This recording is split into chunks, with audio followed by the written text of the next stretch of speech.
నిత్య పూజలివివు నేరిచిననోహో ప్రత్యక్షమైనట్టి పరమాత్మునికి నిత్య పూజలివివో.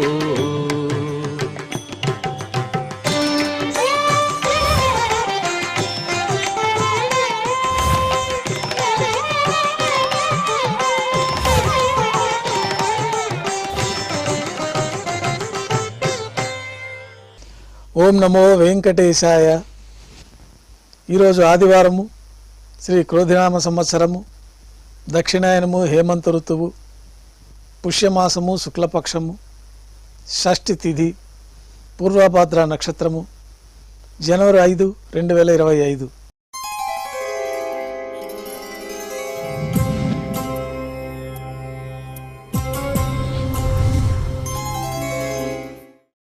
మార్జానిక ఆరాధనలో భాగంగా గర్భాలయాన్ని శుద్ధి చేసుకొని బంగారు పంచపాత్రలో శుద్ధ జలాన్ని నింపుకొని స్వామివారికి ఉపచారాలు సమర్పించి తులసీదళములతో అష్టోత్తర శతనామార్చన నిర్వహించి మార్జానిక నైవేద్యంలో భాగంగా అన్నప్రసాదాలు, పన్యారాలు ఘంటానాదం మధ్య నైవేద్యంగా సమర్పించి భక్తులని సర్వదర్శనానికి అనుమతిస్తారు.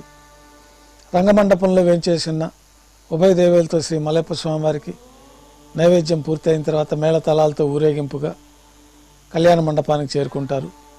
కళ్యాణోత్సవం ప్రారంభమవుతుంది.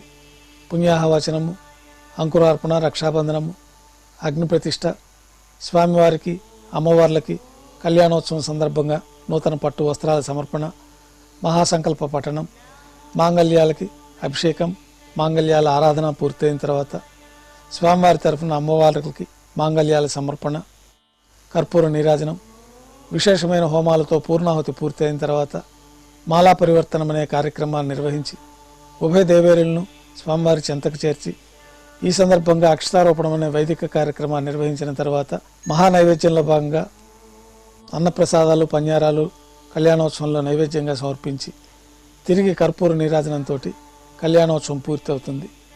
కళ్యాణోత్సవం భక్తుల దర్శనం అనంతరం ఉభయ దేవేరులతో శ్రీ మలయప్ప స్వామివారు ధ్వజస్తంభం వద్ద గల అద్దాల మండపానికి చేరుకుంటారు. వేదపారాయణ నడుమ ఊంజలి సేవ నిర్వహించి కర్పూర నీరాజనంతో ఊంజలి సేవ పూర్తి అవుతుంది. ఉభయ దేవేరులతో శ్రీ మలయప్ప స్వామివారు మేళతాళాలతో ఊరేగింపుగా ఆలయం వెలుపల కల వైభవోత్సవ మండపానికి చేరుకుంటారు. ఆర్జిత బ్రహ్మోత్సవంలో భాగంగా బంగారు గరుడ వాహనం పైన శ్రీ మలయప్ప స్వామివారు వేంచేస్తారు. కర్పూర నీరాజనంతో గరుడ వాహన సేవ పూర్తి అవుతుంది.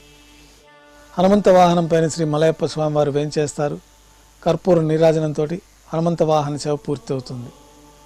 పెద్ద శేష వాహనం పైన శ్రీ మలయప్ప స్వామివారు వేంచేస్తారు. కర్పూర నీరాజనంతో పెద్ద శేష వాహన సేవ పూర్తి అవుతుంది. ఉభయ దేవేరులతో కలిపి శ్రీ మలయప్ప స్వామివారికి బంగారు తిరిచిపోయిన కర్పూర నీరాజన సమర్పణతోటి ఆర్జిత బ్రహ్మోత్సవం పూర్తి అవుతుంది. సాయం సంధ్య వేళలో 1000 దీపాలతో అలంకరించబడి ఉన్న సహస్ర దీపాలంకరణ సేవ మండపానికి ఉభయ దేవేరులతో శ్రీ మలయప్ప స్వామివారు మేళతాళాలతో ఊరేగింపుగా చేరుకుంటారు. వేదం, గానం, నాదం నడుమ సహస్ర దీపాలంకరణ సేవ నిర్వహించి నక్షత్ర నీరాజనము, కర్పూర నీరాజనంతో సహస్ర దీపాలంకరణ సేవ పూర్తి అవుతుంది. ఉభయ దేవేరులతో శ్రీ మలయప్ప స్వామివారు 4 తిరువీధుల ఉత్సవం జరుపుకొని రంగమండపానికి వేంచేస్తారు. రంగమండపంలో స్వామివారు ఉపాలయంలో వేంచేసిన తర్వాత గర్భాలయంలో ఉదయం సమర్పించిన పుష్పమాలికలు సల్లింపు చేసుకొని సాయంకాలం తోమాల సేవలో భాగంగా బంగారు పంచపాత్రలో శుద్ధ జలాన్ని నింపుకొని శ్రీ వైకానస భగవత్ శాస్త్రోక్తమైన విధానంలో స్వామివారికి ఉత్సవమూర్తులకి ఉపచారాలు సమర్పించి కొత్త పుష్పమాలికలతో మూలమూర్తికి ఉత్సవమూర్తులకి అలంకరణ జరిపి చతుర్వేద మంత్రాలతో మంత్రపుష్పాన్ని సమర్పించి నక్షత్ర నీరాజనము, కర్పూర నీరాజనంతో రాత్రి తోమాల సేవ పూర్తి అవుతుంది. అష్టోత్తర శతనామావళితో అర్చన జరుగుతుంది. రాత్రి నైవేద్యంలో భాగంగా అన్నప్రసాదాలు, పన్యారాలు, దోశ ఘంటానాదం మధ్య నైవేద్యంగా సమర్పించి తిరువీస నైవేద్యం పూర్తయిన తర్వాత భక్తులని సర్వదర్శనానికి అనుమతిస్తారు.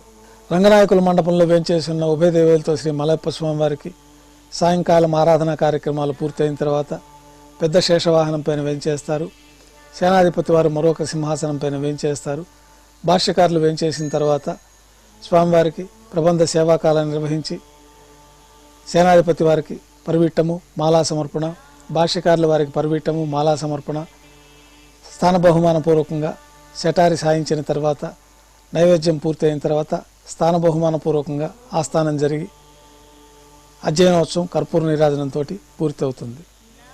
ఉభయ దేవేలతో శ్రీ మలయప్ప స్వామివారు సేనాధిపతి వారు రంగనాయకుల మండపంలో గల ఆలయంలోకి వేంచేస్తారు. కొద్ది విరామం తర్వాత ఏకాంత సేవలో భాగంగా రాత్రి సమర్పించిన పుష్పమాలికలు సల్లింపు చేసుకొని గర్భాలయాన్ని శుద్ధి చేసుకొని బ్రహ్మ తిరువారాధన కోసమై బంగారు పంచపాత్రలో శుద్ధ జలాన్ని నింపి శ్రీకృష్ణస్వామి వారికి ఏకాంతంగా తిరుమంజన నిర్వహించి ఏకాంత సేవలో భాగంగా శ్రీకృష్ణస్వామి వారిని బంగారు పట్టు పాన్పైన వేంచేపు చేసి ఈ సందర్భంగా దారోష్ణమైన గోక్షీరము, జీడిపప్పు, ద్రాక్ష, కల్కండ కలిపిన మిశ్రమాన్ని పండ్లు స్వామివారికి నైవేద్యంగా సమర్పించి కర్పూర నీరాజనంతో ఏకాంత సేవ పూర్తి అవుతుంది. ఓం నమో వెంకటేశాయ.